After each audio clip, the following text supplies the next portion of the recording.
Hello everyone, কেমন আছো তোমরা সবাই? আশা করি সবাই ভালো আছো আর আমিও খুব ভালো আছি।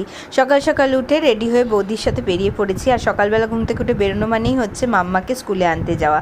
তো সেই কারণে এখন আমরা যাচ্ছি মাম্মা স্কুলে। দুদিন আগে আমাকে বলেছিল যে না না তুমি আমাকে একদিন স্কুলে আনতে যাবে গো, আজকেই যেও। আমি তখন বলেছিলাম না মনা, আমি আজকে তো কাজ আছে, যেতে পারবো না, সেই জন্য আজকে একটু ফাঁকা আছি, যার জন্য বৌদির সাথে চলে আসলাম। ম্যাডাম স্কুল থেকে বেরিয়ে সানগ্লাস টুপি পরে কি দেখছো, কি ঢংটাই না করছে।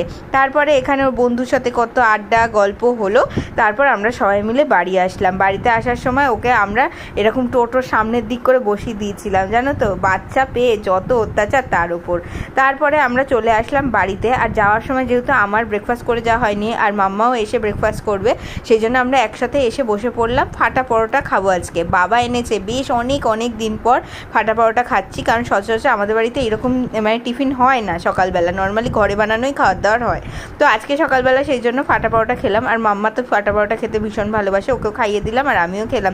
তারপরে এদিকে মেজদি গুল্লু সবাই এসছে, তো সেই জন্য গুল্লুর কাছে গেছিলাম। তখন গুল্লুর হাতে আঁকা ছবিগুলো দেখাচ্ছিল, কি সুন্দর ড্রয়িং করে দেখো, মানে অসাধারণ। এত ছোট মানে ও, তার সাথে যে এত সুন্দর আঁকে কালার করে, এই সমস্ত কিছু কিন্তু ওর হাতে আঁকা এবং কালার করা। ভীষণ সুন্দর লাগলো ওর ড্রয়িংটা দেখে। তারপরে আমি ঘরে চলে আসলাম। ঘরে এসে একটু ফ্রেশ হয়ে স্নান টান করে নিলাম।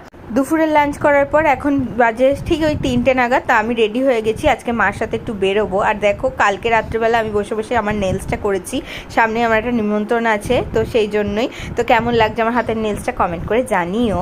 তো এরপর হচ্ছে এখন আমি যাব, মা আর আমি সব ওই জিনিসপত্র গিফটগুলো কিনতে, কারণ পরপর এখন অনেকগুলো নিমন্ত্রণ আছে, সেই জন্যই। তাই জন্য এখানে দেখো বেরিয়ে পড়েছে। আর যেহেতু এসে আমার একটু পড়ানো আছে, যার জন্য মাকে বললাম যে চলো তাড়াতাড়ি বেরিয়ে পড়ি আমরা, সেই জন্য আর দেরি না করে আমরা ঝটপট বেরিয়ে পড়েছিলাম।